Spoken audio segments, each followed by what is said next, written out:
बिस्मिल्लाहिर्रहमानिर्रहीम। अस्सलाम वालेकुम बच्चों, क्या हाल है।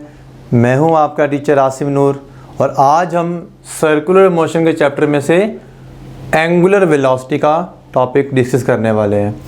तो एज़ यूजुअल मेरे लेक्चर के स्टार्ट में तो पहले मैं एंगुलर वेलोसिटी को एक्सप्लेन करूंगा और फिर एक्सप्लेन करने के बाद इस टॉपिक में से जो क्वेश्चंस आ सकते हैं आपके एनडी टेस्ट के अंदर, वो कुछ एमसीक्यूज़ भी शेयर करूंगा, उनके सॉल्यूशंस भी शेयर करूंगा। तो एंड तक वीडियो को देखिएगा और स्किप मत कीजिएगा ताकि उन क्वेश्चंस को मिस ना कर सकें और आपकी अच्छी तैयारी हो सके। तो आइए स्टार्ट करते हैं एंगुलर वेलोसिटी।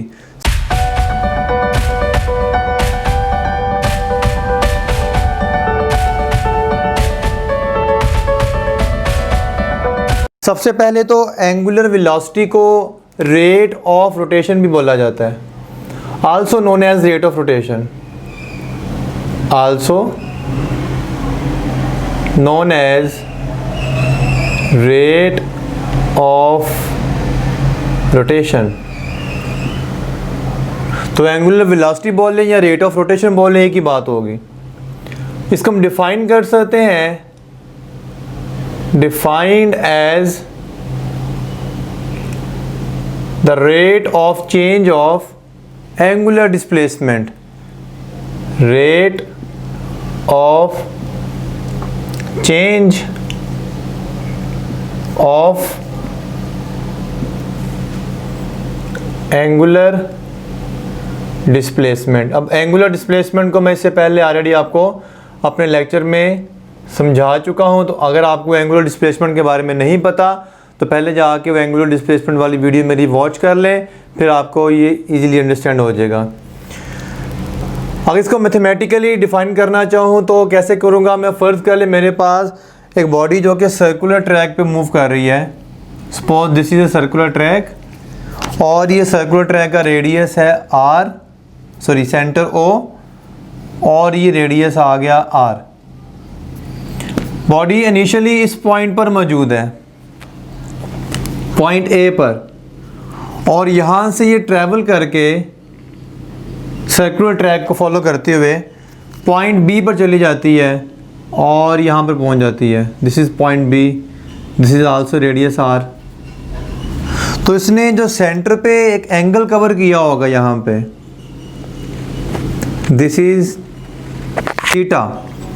तो इस ए को बी तक जाने में जो भी टाइम लगा होगा, उसने टाइम अगर टी उसने गुजारा है और यहाँ पे एंगल बन गया है, तो हम बोलेंगे जो एंगुलर वेलोसिटी होगी that will be defined as angular velocity, इसे बोलेंगे एवरेज। जो उसने टोटल डिस्टेंस, जो टोटल एंगल सबटेंड किया है या एंगुलर डिस्प्लेसमेंट, और उस एंगुलर डिस्प्लेसमेंट को कवर करने के लिए जितना उसने टाइम लिया आपके पास, तो यहाँ पे लिखेंगे हम टोटल एंगुलर डिस्प्लेसमेंट, जितना भी इसने ट्रैवल किया है, डिवाइडेड बाई क्या लिखेंगे, टाइम टेकन। तो यहाँ पे अगर फर्ज करें टाइम इसने टी कंज्यूम किया है तो हमारी एवरेज एंगुलर वेलोसिटी आ जाएगी थीटा ओवर टी। और याद रखिएगा हमने लास्ट टाइम पढ़ा था एंगुलर डिस्प्लेसमेंट के टॉपिक में, theta is a vector quantity. If the theta is a vector quantity तो हमें इसके ऊपर भी लगाना पड़ेगा एक वेक्टर साइन, इसके ऊपर वेक्टर साइन देना पड़ेगा, तो फिर इसके ऊपर भी क्या दूंगा, एक वेक्टर साइन दूंगा। अब यहाँ पे एक वेलोसिटी होती है इंस्टेंटेनियस, तो ये तो होगी ए से बी के दौरान जितनी भी एवरेज वेलोसिटी से इसने ट्रैवल किया। तो किसी एक इंस्टेंट पर, यानी पॉइंट ए के ऊपर या पॉइंट बी एक इंस्टेंट के ऊपर जो वेलोसिटी होगी that is called instantaneous angular velocity, और इसको डिफाइन किया जाता है इंस्टेंटेनियस, INS लिखा जाता है। और ये फार्मूला होता है जी delta theta over delta T, यानी change in angular displacement divided by change in time. और टाइम की लिमिट लेनी पड़ेगी आपको, टाइम अप्रोचेस टू ज़ीरो। आप मैथ वाले स्टूडेंट जो है, प्री मेडिकल वालों के लिए ज़रूरी नहीं है जब भी लिखने लगाऊं, लेकिन मैथ वाले स्टूडेंट जो होते हैं वो इस चीज़ को अंडरस्टैंड कर सकते हैं कि हम इस लिमिट को डेरिवेटिव की शक्ल में लिख सकते हैं डी थीटा ओवर dt। सो इस तरह से हम क्या कर सकते हैं, बॉडी की जो एंगुलर वेलोसिटी है वो फाइंड आउट कर सकते हैं by taking the time interval very small, यानी अप्रोचेस टू जीरो, या उसको डिफरेंशिएट करके। तो ये आपके पास आ गया एंगुलर वेलोसिटी की इंस्टेंटेनियस वेलोसिटी का फार्मूला। अब यहाँ पे देख लेते हैं कि मैंने पहले बता दिया कि एक वेक्टर क्वांटिटी है, अगर वेक्टर क्वांटिटी है तो डायरेक्शन भी होगी। तो एक बात याद रख लें, जितनी भी एंगुलर क्वांटिटीज़ होती हैं, जितनी भी एंगुलर क्वांटिटीज़ हैं, अगर वो वेक्टर्स हैं तो उनकी सब की direction along the axis of rotation होती है। तो आपने जैसे लास्ट लेक्चर में मैंने बताया कि एंगुलर डिस्प्लेसमेंट की डायरेक्शन कैसे फाइंड की थी आपने राइट हैंड रूल से, उसी तरह से आप एंगुलर वेलोसिटी की डायरेक्शन भी राइट हैंड रूल से फाइंड करेंगे, और इसकी डायरेक्शन क्या होगी, अलोंग द एक्सिस। तो हम लिखेंगे डायरेक्टेड अलोंग एक्सिस। अब एक्सिस ऑफ रोटेशन होता क्या है, आपने राइट हैंड की फिंगर्स को कर्ल करें in the direction of motion, जैसे बॉडी रोटेट कर रही है, जिस सर्कुलर पाथ को फॉलो कर रही है। थंब होगा वो क्या बताएगा, आपके एक्सिस ऑफ रोटेशन को। अगर इसकी बात की जाए तो आपकी बॉडी जो है इस वक्त ऐसे रोटेट कर रही है, तो ऐसी फिंगर्स रोटेट करें तो आपका थंब ये शो कर रहा है, तो इस बॉडी की जो एंगुलर वेलोसिटी होगी ये इसके अलोंग होगी। और ये देखें आपका ये थंब है इसके साथ परपेंडिकुलर, यानी 90 के एंगल बना रहे हैं, तो एंगुलर वेलोसिटी उस सर्कुलर पाथ के हमेशा परपेंडिकुलर होती है जिस प्लेन में वो मूव कर रही है। अच्छा, यहाँ पे एक और बात, टाइम पीरियड की टर्म बता देता हूँ कि what is time period. Time period of rotation, ये सिंपल पीरियड ऑफ रोटेशन भी बोल सकते हैं। एक रोटेशन कंप्लीट करने में जो टाइम लगेगा बॉडी को, that is called time period. Time to complete rotation. अगर मैं इसी फॉर्मूला को यूज करूं, ignoring vector signs, omega is equal to theta over, अब मैं यहाँ पे जो स्मॉल टी है इसको क्या लिखूंगा, कैपिटल टी लिखूंगा, और कैपिटल टी जो होता है ये टाइम पीरियड को डिनोट करता है, ठीक है। अब यहाँ पे थीटा कितना कवर होगा, यानी जब कंप्लीट रेवोल्यूशन हो जाएगी, एक कंप्लीट रोटेशन हो जाएगी, तो आप लोगों ने पढ़ा हुआ है कि कंप्लीट रोटेशन में फॉर, बल्कि इसको मैं फिलहाल स्मॉल टी कर देता हूँ, अगले स्टेप में मैं कैपिटल टी कर दूंगा मैं, फॉर कंप्लीट रोटेशन जो थीटा होगा that will be equal to 2 pi radian, और जो टाइम होगा हम कैपिटल टी से डिनोट करेंगे, तो this will be 2 pi by T, और टी यहाँ से क्या आ जाएगा, 2 pi by omega. So this is another relation for angular velocity in which we have relate angular velocity with the time period. सो एक फार्मूला ये भी आप याद कर सकते हैं, और एक फार्मूला ये वाला भी आप याद रख सकते हैं। एक और फार्मूला बना देता हूँ यहाँ से। आप लोग जानते हैं कि जो f होता है frequency, that is 1 over time. तो यहाँ से अगर आप फ्रीक्वेंसी का फार्मूला बना लेंगे तो क्या बनेगा, वो t ये जो है इसको रेसिप्रोकल कर देंगे तो क्या आएगा, ओमेगा ओवर 2 पाई, और ओमेगा इज इक्वल टू क्या आ जाएगा, 2 पाई f। तो these are some relations in which, इसमें हमने एंगुलर डिस्प्लेसमेंट से रिलेट किया जो बेसिक डेफिनेशन है एक्चुअली में, और यहाँ पे हमने टाइम पीरियड से रिलेट कर दिया, यहाँ पे हमने फ्रीक्वेंसी ऑफ रोटेशन से रिलेट कर दिया। यहाँ पे इसके यूनिट्स की भी बात कर लेते हैं। ये यूनिट्स भी एमसीक्यूज में पूछे जा सकते हैं। इसका जो एसआई यूनिट होता है वो होता है जी रेडियन पर सेकेंड, और इसका जो कमर्शियल यूनिट जो हम यूज़ किया करते हैं उसे बोलते हैं RPM, commercial unit RPM, and RPM stands for revolution पर मिनट।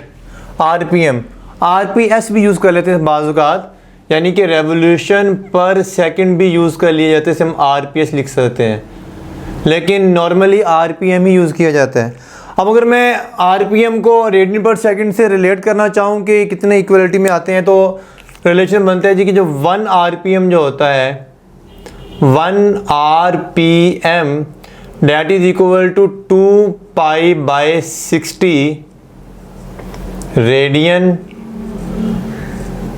पर सेकंड। तो इस आइडेंटिटी से, इस रिलेशन से कुछ क्वेश्चंस बन सकते हैं कन्वर्जन के। तो आपको अगर आरपीएम की वैल्यू गिवन हो और आपको रेडियन पर सेकंड में कन्वर्ट करने से कहा जाए तो आप सिंपल इस आइडेंटिटी को यूज़ करेंगे, इस रिलेशन को यूज़ करेंगे और कन्वर्ट कर लेंगे। मसलन 6 RPM अगर आते हैं, आप कहते हैं 6 RPM को कन्वर्ट करें रेडियन पर सेकंड के अंदर, तो यहाँ पर लिख देंगे 6 और इसको 6 से मल्टीप्लाई कर देंगे। तो यहाँ से क्या आ सकते हैं आपके कन्वर्जन MCQs आ सकते हैं। MCQs कौन से? कन्वर्जन वाले, कि जी आप RPM से रेडियन पर सेकंड में जाएं और अगर रेडियन पर सेकंड से RPM में आना हो तो 60 मल्टीप्लाई 2 पाई लाके डिवाइड कर देंगे। तो that is a quite simple question. यहाँ पे एक सबसे इम्पोर्टेंट बात लेते चलो मैं, कि बॉडी जब सर्कुलर पाथ को ट्रैवल करती है, इसको फॉलो करती है, तो उसके अंदर एक और वेलोसिटी होती है एंगुलर वेलोसिटी के साथ साथ, एंड दैट इज़ का लीनियर वेलोसिटी। अब आपके ज़हन में क्वेश्चन आ रहा होगा कि अब सर्कुलर मोशन में लीनियर वेलोसिटी का क्या ताल्लुक है। अगर मैं इस सर्कल पे गौर करूं तो सर्कल को एक लाइन है, बेसिकली ये एक लाइन है जो कि बेंड कर रही है और बेंड करके सर्कुलर पाथ को बना रही है ये। यानी अगर मैं यहाँ पे डिफरेंशिएट करना चाहूँ तो ये एक लाइन है और एक सर्कुलर ट्रैक है। तो इस लाइन के ऊपर अगर मैं ट्रैवल करूँगा तो मैं कहूँगा मेरे पास जो वेलोसिटी होगी that is a linear velocity. लेकिन जब मैं इसी लाइन को बेंड कर दूंगा तो सर्कल बन जाएगा। अगेन मुझे इसी लाइन को फॉलो करना है, लेकिन ये लाइन अब बेंड हो चुकी है। तो लाइन के ऊपर जो हमारी वेलोसिटी थी वो तो होगी लीनियर वेलोसिटी, लेकिन उसको बेंड करने की वजह से उसके अंदर एक और वेलोसिटी आ जाएगी दैट इज़ एंगुलर वेलोसिटी, वो जो हमने अभी डिस्कस कर ली यहाँ पे। इसका मतलब ये कि सर्कल के ऊपर मूव करते हुए आपके पास एक और वेलोसिटी होगी एंगुलर वेलोसिटी के साथ साथ, जो पहले आपकी इस लाइन के ऊपर लीनियर वेलोसिटी थी। इन दैट सेंस हम ये भी कहा करते हैं कि circular motion basically translational motion की ही एक टाइप है, क्योंकि ट्रांसलेशनल मोशन में हम स्ट्रेट लाइन को पाथ को फॉलो करते हैं कि लाइन पे चलते हैं, वो लाजमी लाइन सीधी ही हो, लाइन मुड़ भी सकती है। लाइक लाइन अगर ऐसे जा रही है, इस तरह को जली है तो इस पर ट्रैवल करेंगे तो ये भी एक लाइन है, ट्रांसलेशनल मोशन है, ठीक है। तो इस तरह से हम कहते हैं कि circular motion is a type of translational motion. तो बहरहाल अब इस सर्कल की बात कर लेते हैं। सर्कल के अंदर जो ट्रांसलेशनल वेलोसिटी होगी वो कहाँ पर होगी और उसका क्या रिलेशन होगा और वो एंगुलर वेलोसिटी से कैसे रिलेट करेगी वो देख लेते हैं। फर्ज कर ले मेरे पास, पहले मैं एक वर्टिकल सर्कल बनाता हूँ, फिर मैं एक डायग्राम बना के आपको एंगुलर वेलोसिटी और लीनियर वेलोसिटी दोनों को डायग्राम में दिखाऊंगा। फर्ज कर लें आपके पास ये एक सर्कल है जिसके ऊपर बॉडी ट्रैवल कर रही है।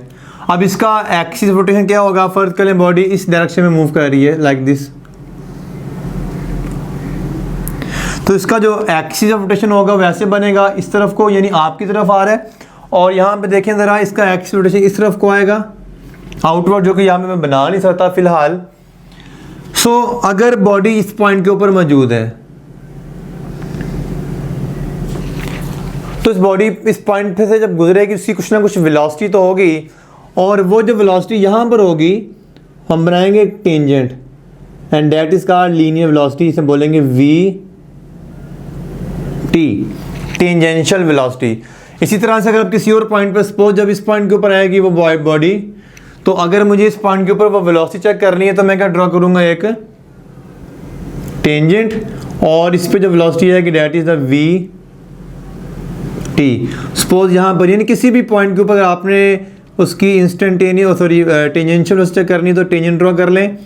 ये जो वेलोसिटी है जो अलोंग द टेंजेंट आ रही है that is the linear velocity actually, और ये अलोंग द टेंजेंट से टेंजेंशियल वेलोसिटी भी कहा जाता है, और दूसरी जो इसके एक्सिस पे आएगी वो होगी एंगुलर वेलोसिटी। अब मैं आपके सामने एक हॉरिजॉन्टल सर्कल बनाने की कोशिश करता हूँ, 3 डायमेंशनल शक्ल बना के आपको समझाने की कोशिश करता हूँ, दोनों को मैं दिखाता हूँ लीनियर और एंगुलर वेलोसिटी को।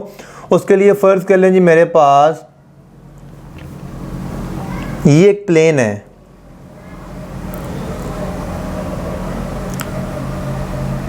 ये प्लेन है मेरे पास, और इस प्लेन के ऊपर मैं एक सर्कुलर मोशन करता हूँ। लाइक मेरे पास ये सर्कुलर मोशन है, ठीक है जी। अब यहाँ पे अगर सपोज करें हम इस तरह से रोटेट कर रहे हैं, लाइक इधर से इस तरफ को जा रहे हैं, इधर से इस तरफ को जा रहे हैं, यानी कि हम ऐसे रोटेट कर रहे हैं एंटी क्लॉकवाइज। तो एंटी क्लॉकवाइज से इसका जो एक्सिस बनेगा वो अपवर्ड बन रहा है, तो that will be the axis of rotation like this one, ये, और ये इसके सेंटर से पास करेगा, and this is the axis of rotation जो कि अपवर्ड डायरेक्शन में आ रहा है। अब जो इस बॉडी की जो एंगुलर वेलोसिटी होगी वो तो इस एक्सिस के अलोंग ही होगी, जो हमने पहले बता दिया हुआ। तो यहाँ पर जो वेलोसिटी होगी वो होगी ओमेगा, वेक्टर क्वांटिटी, जो हम राइट हैंड रूल से फाइंड कर रहे हैं, अपवर्ड है। बेसिक स्पीड अब ज़्यादा हो रही है बेशक कम हो रही है, उससे ओमेगा कोई फर्क नहीं पड़ेगा, ये अपवर्ड रहेगी एंटी क्लॉकवाइज के केस में। लेकिन अगर फ़र्ज कर लें ये रेडियस बॉडी का जो है वो आर है, यहाँ पे ये रेडियस आर है, ठीक है। तो आप देख सकते हैं इस ओमेगा का और आर का आपस में एक एंगल बन रहा है, 90 डिग्री बन रहा है। अच्छा, इस पॉइंट के ऊपर जब बॉडी गुजरेगी, ये वाला जैसे पॉइंट मैंने बताया, इस पॉइंट के ऊपर जब बॉडी पास कर रही होगी ट्रैवल करते हुए, इस पॉइंट के ऊपर जो उसकी लीनियर वेलोसिटी होगी वो अलोंग द टेंजेंट होगी। तो मुझे इस पॉइंट के ऊपर एक टेंजेंट ड्रॉ करना है, जैसे मैंने ऊपर करके दिखाया आपको, लेकिन वो टेंजेंट इसी प्लेन के अंदर रहेगा। देखिए ये प्लेन मैंने हॉरिजॉन्टल प्लेन बनाई हुई है, ऐसे बॉडी रोटेट कर रही है, तो टेंजेंट अलोंग द सर्कल इधर ही बनेगा, कहीं पर इसी प्लेन के अंदर रहेगा।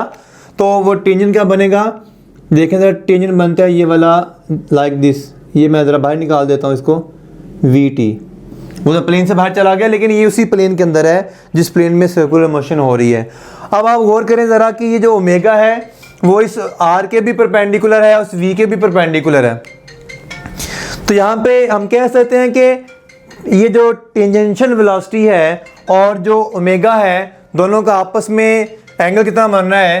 तो आप देख सकते हैं इस डायग्राम के अकॉर्डिंगली कि जो टेंजेंशियल वेलोसिटी है that is perpendicular to omega, और जो टेंजेंशियल वेलोसिटी है वो आर के साथ भी क्या रिलेशन बना रही है, इस रेडियस के साथ भी परपेंडिकुलर 90 के एंगल पर है, क्योंकि टेंजेंट हमेशा रेडियस से 90 के एंगल पर होता है। तो बहरहाल ये आपस में परपेंडिकुलर हैं। अब ये वेलोसिटी भी वेक्टर क्वांटिटी है, ये भी वेक्टर क्वांटिटी है, हम इसको एज ए वेक्टर ट्रीट कर सकते हैं कि इसको हम पोजीशन वेक्टर बना लें।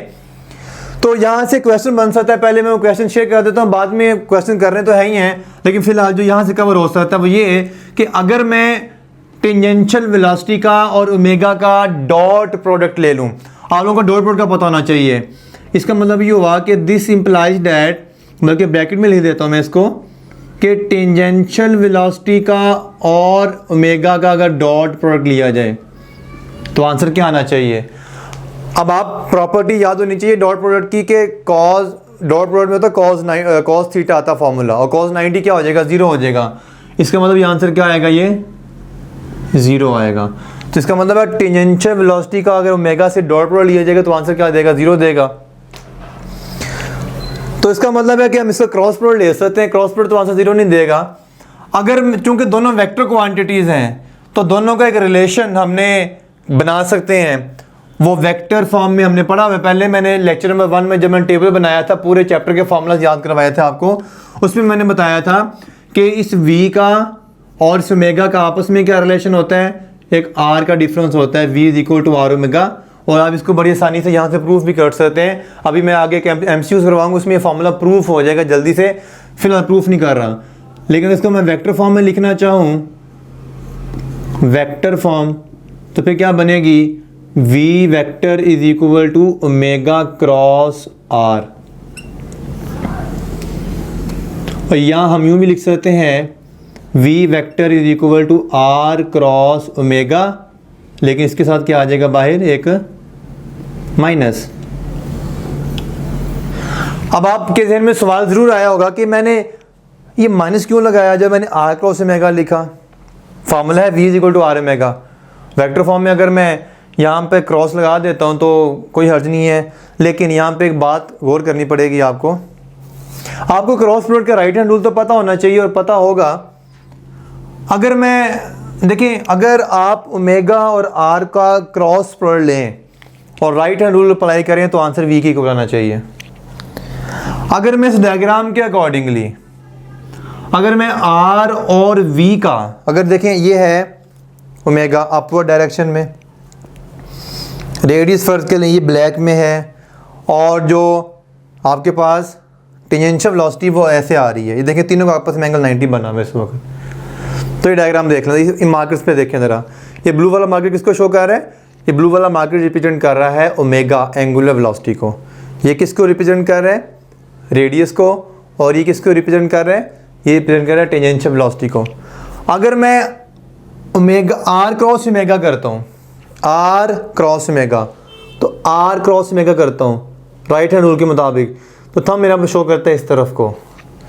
लेकिन अगर मैं ओमेगा क्रॉस आर करता हूँ इस फॉर्मूले के मुताबिक, ओमेगा क्रॉस आर करूँगा तो थंब शो करता है इस तरफ।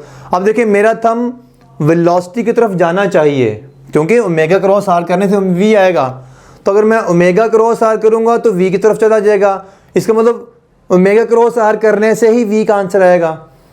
लेकिन अगर मैं आर क्रॉस ओमेगा करूँगा तो फिर जो आंसर आ रहा है वो वी के ऑपोजिट है। इसलिए मैंने जब आर क्रॉस ओमेगा लगाया तो फिर मैंने माइनस लगाया है कि अगर आर क्रॉस ओमेगा आप राइट हैंड रूल्स करके लगाते हो तो फिर जो आंसर आएगा उसका नेगेटिव होगा आपका आंसर, जो कि वी आएगा। लेकिन अगर ओमेगा क्रॉस आर करते हो तो फिर आपका along the direction of V ही बताएगा आपको। तो ये राइट आंसर ही बनेगा V is equal to omega cross R. तो आप इस तरह जस्टिफाई भी कर सकते हैं इसको। इसके बाद जी कुछ क्वेश्चंस कर लेते हैं। ये तो डिटेल्स थी जिसमें मैंने एंगुलर वेलोसिटी को, टाइम को, फ्रीक्वेंसी और रोटेशन को, और लीनियर वेलोसिटी और ओमेगा एंगुलर वेलोसिटी को आपस में रिलेट भी करके दिखा दिया, वेक्टर फॉर्म से बता दी। अब इससे कर लेते हैं कुछ क्वेश्चन। तो आइए कुछ क्वेश्चंस कर लेते हैं। लेकिन मैं क्वेश्चन स्टार्ट करने से पहले बात बता दूं, मैंने एक बात ऐसी जो कि मैंने लेक्चर में नहीं बताई अभी क्वेश्चंस में आएगी, मैं उसमें एक्सप्लेन करूँगा उस बात को। इसलिए आपने क्वेश्चन तो खास तौर पर मिस नहीं करने। वो एक बहुत ही इंपॉर्टेंट कॉन्सेप्ट है, उसमें से क्वेश्चन भी मैंने रखा हुआ है इसके अंदर। ये आपका क्वेश्चन यहाँ पर आएगा। तो जब मैं इस क्वेश्चन के ऊपर आऊँगा तो आप देखेंगे वो जो बात बड़ी इंपॉर्टेंट है वो भी सीख लीजिएगा, जो मैंने टॉपिक में नहीं बताई, ताकि मैं क्वेश्चन की मदद से बता सकूँ आपको। तो बहरहाल स्टार्ट करते हैं जी। The first question is from the clock. जैसे मैंने कल एंगुलर डिस्प्लेसमेंट के क्वेश्चन में टॉपिक में भी कुछ क्लॉक से रिलेटेड क्वेश्चन करवाए थे, तो आज भी मैं क्लॉक से रिलेटेड क्वेश्चन करवाऊँगा। कि आपको पता है क्लॉक में 3 हैंड्स होते हैं, मिनट हैंड, सेकेंड हैंड और हैंड। तो उनकी ख़ास स्पीड होती है। आज हम करेंगे वो क्वेश्चन से रिलेटेड है। क्वेश्चन क्या है जी? कहता है the minute hand of a clock is 3 metre long, what is its mean average velocity, mean angular velocity sorry. तो एंगुलर वेलोसिटी को तो फार्मूला आप जानते हैं। एंगुलर वेलोसिटी का जो फार्मूला होता है मीन का, वो हमने पढ़ा θ/t। अब ना हमें थीटा गिवन है ना हमें टाइम गिवन है, लेकिन हमें टाइम गिवन ना भी हो फिर भी पता चल जाएगा, क्योंकि हमें पता है कि अगर हम टाइम को देखें, जब मिनट हैंड कंप्लीट रोटेशन कर लेती है, मिनट हैंड की बात हो रही है, कंप्लीट रोटेशन में वो कितना टाइम लेती है? 60 मिनट्स। तो यहाँ पर लिखता हूँ मैं 60 मिनट्स। और कंप्लीट रोटेशन में एंगल कितना लगेगा? 2 पाई। तो आंसर क्या आएगा? रेडियन पर मिनट में आंसर आएगा ये। ठीक है जी। आप इसको निकाल लेंगे तो क्या आएगा? इसे आप कर सकते हैं π/30 रेडियन पर मिनट में है। लेकिन आपको तो जो ऑप्शंस गिवन है वो सारी रेडियन पर सेकंड में गिवन है। तो आपको क्या करना पड़ेगा? इसको 60 से मिनट डिनोमिनेटर में आ रहा है, इसलिए आपको करना पड़ेगा π/30 × 60 करना पड़ेगा। तो ये क्या आ जाएगा? रेडियन पर सेकंड। आप इसको सॉल्व कर लें, पाई की वैल्यू 3.14 यूज़ कर लें या सिंपल 3 यूज़ कर लें ताकि कैलकुलेशन आसान हो जाए। तो आपका जो राइट आंसर आएगा वो आएगा बीटा। ये आप सॉल्व कर लीजिएगा। इसको आगे सॉल्व करना है आपने जस्ट विदाउट कैलकुलेटर कीजिएगा, पाई की 3 यूज़ कर सकते हैं आप, अप्रॉक्सीमेट आंसर निकल आएगा आपका। बहरहाल अच्छा, मैं इस क्वेश्चन की कुछ वैरायटी शेयर कर देता हूँ आपसे। मसलन ये कि अगर और हैंड का आंसर को यहाँ पर अगर और हैंड की बात की जाती है, सेकंड हैंड की बात की जाती, तो यहाँ पे मैं सारों की स्पीड निकाल के दिखा देता हूँ ताकि आप पेपर में इजीली सॉल्व कर सकें। तो जी सबसे पहले कर देता हूँ जी, नंबर 1 पे मैं कर लेता हूँ second hand. Second hand second वाली जो सुई होगी क्लॉक की, omega is equal to θ/t। अगर थीटा को 2 पाई रखा जाए कंप्लीट रेवोल्यूशन के लिए, तो सेकंड वाली सुई कंप्लीट रेवोल्यूशन में कितना टाइम लेती है? 60 सेकंड। 60 सेकंड में पूरा चक्कर हो जाता है उसका एक। तो आंसर क्या आ गया? π/30 रेडियन, और ये पर सेकंड में ही आंसर निकला है। नंबर 2, अगर मैं निकालना चाहूँ मिनट हैंड की, जो कि हम पहले निकाल चुके हैं वैसे ही देखें ज़रा। चले मिनट हैंड की मैं नहीं करता, वो मैंने पहले बता दिया कि π/30 रेडियन पर मिनट होती है, और अगर सेकंड में लेके जाना हो तो ये आंसर आएगा उसका। हम कर लेते हैं और हैंड की, और हैंड घंटे वाली सुई जो है, अगेन वही formula omega is equal to θ/t। अगर थीटा को 2 पाई रेडियन यूज़ किया जाए, इसका मतलब है कि वो कंप्लीट रेवोल्यूशन होगी उसकी। अब घंटे वाली सुई कंप्लीट रेवोल्यूशन में कितना टाइम लेती है? 12 घंटे। अक्सर बच्चे जल्दबाजी में कह देते हैं 24 घंटे। 24 घंटे में वो 2 दफ़ा चक्कर पूरा कर लेती है, दिन के 12 घंटे, रात के 12 घंटे। तो खैर एक रोटेशन में 12 घंटे लगते हैं। तो क्या आएगा? 12 लिखेंगे यहाँ पर टाइम। आंसर किस में आएगा? रेडियन पर आवर में आया आंसर। ये ऊपर रेडियन में यूज़ किया, नीचे आवर में यूज़ किया। यहाँ आ गया π/6 रेडियन पर आवर। लेकिन नॉर्मली होता ही है कि ऑप्शन में आपको यूनिट्स गिवन होते हैं SI यूनिट, जैसे कि यहाँ पर रेडियन पर सेकंड में गिवन है। तो हम इस रेडियन पर आवर में तो आंसर निकला है, इसी को हम रेडियन पर सेकंड में भी कन्वर्ट कर सकते हैं। तो मेगा आ जाएगा ये। अगर इस π/6 को कन्वर्ट करना चाहूँ, π/6 ये तो आ गया रेडियन पर आवर। इसे अगर मैं मिनट्स में लेके जाना चाहूँ तो क्या आएगा? π/6 × 60 रेडियन पर मिनट। और अगर इसको मैं सेकंड में लेके जाना तो क्या आएगा? π/6 × 60 रेडियन पर सेकंड। आगे इसको सॉल्व करके आप डेसिमल में इसका आंसर याद भी कर सकते हैं। लेकिन बहरहाल ये आपको मैंने वैरायटी ऑफ क्वेश्चन शेयर कर दिए हैं, यहाँ से क्वेश्चन बन सकते हैं। अब मैं आपसे एक क्वेश्चन आपसे करता हूँ, आपने खुद करना है, वो नोट कर लें। क्वेश्चन क्या है? आपने rotation of earth around the sun, क्या बोला मैंने? Rotation of earth around the sun, उसकी एवरेज एंगुलर वेलोसिटी बतानी है आपने अर्थ की। फिर सुन लें, find the mean average angular velocity of rotation of earth around the sun, सूरज के गिर्द। इस तरह के क्वेश्चन मैंने यहाँ पर भी रखा हुआ है, वो भी कर लेते हैं जी। मैंने अर्थ के रोटेशन के लिए आपसे क्वेश्चन किया है, वो आप खुद करेंगे और कमेंट्स में मुझे आंसर करेंगे। ये क्वेश्चन है जी, what is the linear speed of a point on earth equator as a result of earth rotation about its axis, radius of earth is 6.4 × 10⁶ metre. अभी आपको मैंने बताया जब बॉडी रोटेट करती है तो उसके अंदर 2 वेलोसिटीज आ जाती हैं, एक लीनियर वेलोसिटी जो कि अलॉन्ग द टेंजेंट होती है, और एक एंगुलर वेलोसिटी जो कि along the axis of rotation होती है। कहता है जी अर्थ के रोटेट करने की वजह से, अर्थ के अपने ही एक्सिस पे जो स्पिन कर रही है उसकी वजह से जो उसकी एक पॉइंट है जो कि इक्वेटर पर लाई कर रहा है, उसकी लीनियर वेलोसिटी क्या होगी। तो अभी हमने पढ़ा लीनियर वेलोसिटी का और एंगुलर वेलोसिटी का जो रिलेशन वो क्या था? लीनियर वेलोसिटी और एंगुलर वेलोसिटी रिलेशन था v = r ओमेगा। अब ओमेगा तो नहीं गिवन, r तो रेडियस ऑफ अर्थ गिवन है, डेट्स ओके, वो हम फाइंड कर पुट कर सकते हैं। हमें v फाइंड करना है। अब ओमेगा कैसे फाइंड करेंगे? अभी आपको मैंने ओमेगा का टाइम पे रिलेशन बताया था, आप वो पुट कर सकते हैं इसके अंदर, r × 2π/t। तो ये फार्मूला अभी मैंने बताया उसका इस्तेमाल इसमें हो रहा है आपके पास। जो अभी मैंने क्वेश्चन आपको करने को कहा है वो भी ऐसे ही होगा, लेकिन उसमें आपने ओमेगा फाइंड करना है, उसमें v फाइंड नहीं करना है। इस क्वेश्चन में v फाइंड करना है। बहरहाल अब आपको r गिवन है, r तो गिवन है आपके सामने 6.4 × 10⁶, 2 पाई को 2 मल्टीप्लाई पाई की वैल्यू 3.14 पुट कर लें, या आप 22/7।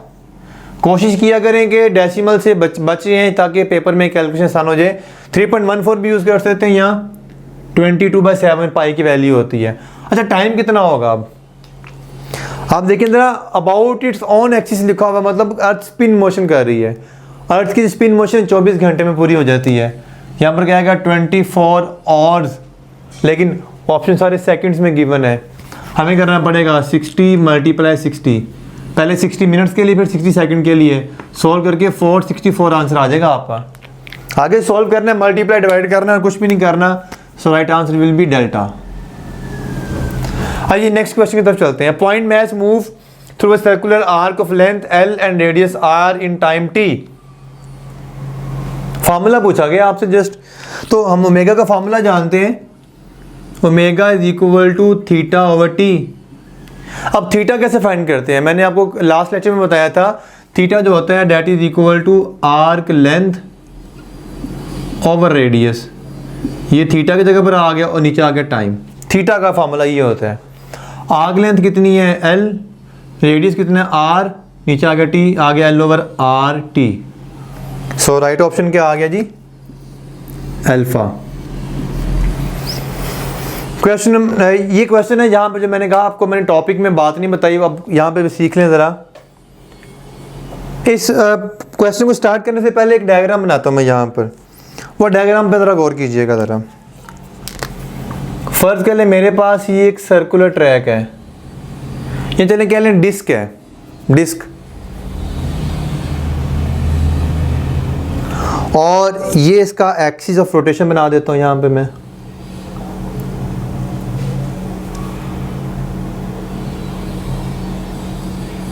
This is the axis of rotation, ठीक है, एक्सिस। अब बॉडी फर्ज कर लें ये स्पिन कर रही है, डिस्क जो है वो स्पिनिंग मोशन के अंदर है। अब इस डिस्क की जो एंगुलर वेलोसिटी होगी वो तो along the axis of rotation होगी, और जब तक एक्सिस फिक्स रहेगा तब तक ये ओमेगा की वैल्यू क्या रहेगी, कांस्टेंट। अगर एक्सिस फिक्स है, if axis is fix then omega is equal to constant. अगर एक्सिस चेंज होता रहे फिर ओमेगा कांस्टेंट नहीं कहलाएगा। फिलहाल हम एक्सिस को फिक्स कर रहे हैं। अच्छा, इस पॉइंट के, इस डिस्क के ऊपर डिफरेंट पॉइंट्स हो सकते हैं। सपोज करें जी एक पॉइंट ये वाला है, एक पॉइंट ये वाला P1 जिसका इस एक्सिस से डिस्टेंस है R1। एक और पॉइंट है ये वाला पॉइंट P2 है जिसका डिस्टेंस है इस एक्सिस से R2। कोई थर्ड पॉइंट है इस एक्सिस से जिसका डिस्टेंस है, फर्ज कर लें ये एक्सिस है, ये पॉइंट है P3 और इसका डिस्टेंस है एक्सिस से R3। अब डिफरेंट, एक ही बॉडी के ऊपर डिफरेंट पॉइंट्स हैं, तमाम पॉइंट्स रोटेट कर रहे होंगे क्योंकि ये डिस्क रोटेट कर रही है, डिस्क स्पिन कर रही है, इसका मतलब ये सारे पॉइंट्स इसके लॉन्ग एक्सिस के लॉन्ग मूव करते चले जा रहे हैं। अगर आपसे पूछा जाए किस पॉइंट की एंगुलर वेलोसिटी ज़्यादा होगी, तो पहले बता दिए अगर एक्सिस फिक्स है तो हर पॉइंट की एंगुलर वेलोसिटी कांस्टेंट होगी।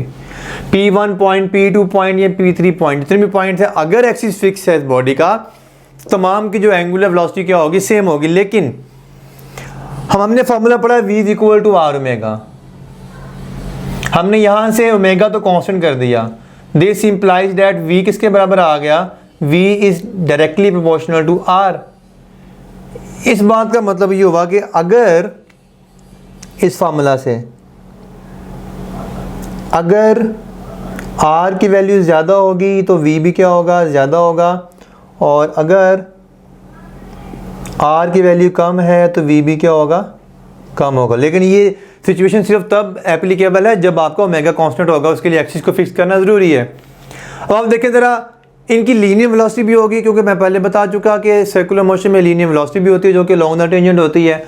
अगर आपसे पूछा जाए कि इन तमाम पार्टिकल में से लीनियर वेलोसिटी किसकी ज़्यादा होगी, पहली बात तो तमाम वेलोसिटी, इनकी जो लीनियर वेलोसिटी होगी तमाम पॉइंट्स की वो डिफरेंट होगी, सेम नहीं होगी, सिर्फ एंगुलर वेलोसिटी सेम होगी।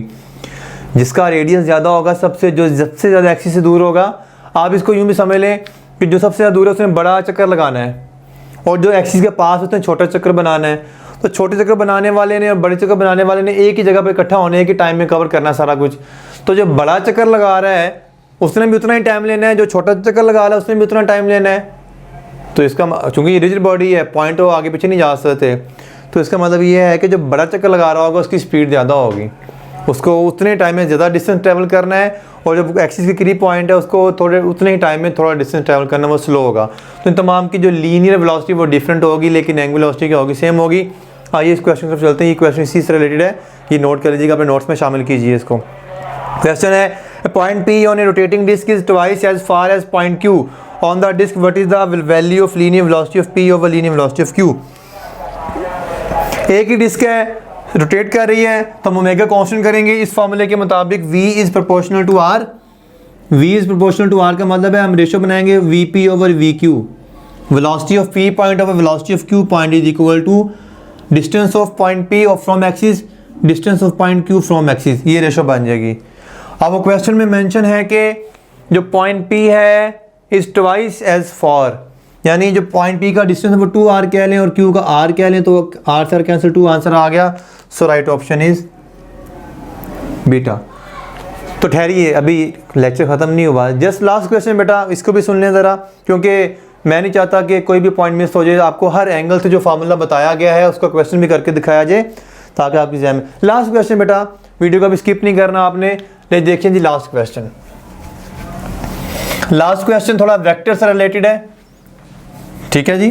तो इसका ताल्लुक ज़्यादातर प्री इंजीनियरिंग के स्टूडेंट्स के लिए जो मैथमेटिक्स पढ़ते हैं, यूईटी, एनईटी, जीके पे आज फ़िलहाल प्री मेडिकल में ये टॉपिक नहीं है, तो अगर इन फ्यूचर शामिल हो जाए तो फिर इसको आप भी करेंगे, प्री मेडिकल वाले भी करेंगे। फ़िलहाल जी क्वेश्चन ये है, हमने एक फार्मूला पढ़ा था v is equal to mega cross r। तो अगर आपको वेक्टर दे दिए जाए, क्वेश्चन ये है जी कि अगर आपको दो वेक्टर्स गिवन हो, एमसीक्यू है जी, r वेक्टर गिवन है आपको 2i plus 3j plus 4k, ये i j k are the unit vectors, और यहाँ पे अगर आपको ओमेगा भी बता दिया जाए, ठीक है जी। तो ओमेगा क्या आएगा, कुछ भी वैल्यू मैं यूज़ कर लेता हूँ, like 3i plus 2j plus 5k। तो आपने बतानी है लीनियर वेलोसिटी की मैग्नीट्यूड। तो जब भी, अब आपको फार्मूला क्या पता है, आपको फार्मूला जानते हैं v vector is equal to omega vector cross r vector. तो जब भी क्रॉस प्रोडक्ट आ जाए तो आप इसको डिटर्मिनेंट की फॉर्म में लिखेंगे, आप बना लेंगे उसका डिटर्मिनेंट। पहले लिख लेंगे i j k, और फिर सेकंड, फर्स्ट रो में i j k लिख लेना है, सेकंड रो में पहले वाले वेक्टर की वैल्यूज, यानी इन दो वेक्टर में पहला वेक्टर कौन सा, ओमेगा। तो ओमेगा के i की वैल्यू क्या है 3, तो i के नीचे 3 लिख देंगे, j के नीचे 2 लिख देंगे, k के नीचे 5 लिख देंगे आप। और फिर सेकंड वेक्टर की वैल्यू i के नीचे 2 आ जाएगा, j के नीचे 3 आ जाएगा और k के नीचे 4 आ जाएगा। अब आगे इसको आपको एक्सपेंड करना आना चाहिए। तो ये प्री इंजीनियरिंग के स्टूडेंट्स को एक्सपेंड करना आता है, प्री मेडिकल के वालों को भी आना चाहिए। आपने physics chapter 2 vectors and equilibrium में पढ़ा हुआ है। टॉर्क वाले क्वेश्चन भी ऐसे बन सकते हैं, क्योंकि टॉर्क का फार्मूला क्या होता है, torque is equal to, sorry इसकी मैग्नीट्यूड फाइंड करनी, ये फाइंड करना है, वेलोसिटी वेक्टर फाइंड करना है। अच्छा, तो मैं थोड़ा सा रिवाइज करवाया, तो जल्दी सॉल्व नहीं कर रहा है, सॉल्व खुद करेंगे। अगर आपको सॉल्व करना नहीं आता तो हमारे चैनल पे मैथ के लेक्चर्स भी अवेलेबल हैं, वहाँ से जाकर देख लें आप कि आप मैट्रिक्स 3/3 के मैट्रिक्स को कैसे एक्सपेंड करते हैं। तो करना ये होता है कि जी आप पहले आई को चूज़ करते हैं, ठीक है। आई को चूज़ करने से के बाद जो आई होगा वो रो छोड़ दें, वो कॉलम छोड़ दें, बाकी जो बचेगा उसको क्रॉस मल्टीप्लाई कर दें, इस तरफ को इससे मल्टीप्लाई कर दें, इसको इससे मल्टीप्लाई कर दें, ठीक है। तो क्या आएगा, आई लिखेंगे और साथ का लिखेंगे 4 टू द, पहले इसको मल्टीप्लाई करना है 8 माइनस माइनस लगेगा 5 3 द 15, ठीक है। और फिर आपने करना है इसी तरह से जे यूज़ करना है। जब जे को यूज़ करना है तो आपने जे वाली रो छोड़नी है और जे वाला कॉलम छोड़ना है, तो बाकी बचेगा 3 4 और 2 5। तो आपने इसको इससे मल्टीप्लाई करना है, इसको इससे मल्टीप्लाई करना है। तो आगे मैं नहीं बता रहा बेटा, आप खुद कर लीजिएगा और अल्टीमेटली आपका वेलोसिटी का आंसर आ जाएगा। और अगर आपसे पूछा जाता है कि इसकी वेलोसिटी की मैग्नीट्यूड बताएं, तो आप फिर लास्ट पे वेलोसिटी की मैग्नीट्यूड का फार्मूला जो कि एक्स कंपोनेंट का स्क्वायर प्लस वाई कंपोनेंट का स्क्वायर होगा वो फाइंड कर लेंगे। तो ये था बेटा आज का लेक्चर। उम्मीद है आपको कुछ बातें सीखने को मिली होंगी। तो अगर आपको मेरा लेक्चर पसंद आया तो मेरे लेक्चर को लाइक कर दें और दूसरे स्टूडेंट्स तक भी शेयर कर दें। तो नेक्स्ट लेक्चर तक अपना ख्याल रखिएगा। नेक्स्ट लेक्चर मेरा होगा इंशाल्लाह एंगुलर एक्सेलरेशन के ऊपर। तब तक अपना ख्याल रखिएगा स्टूडेंट्स। अल्लाह हाफिज़।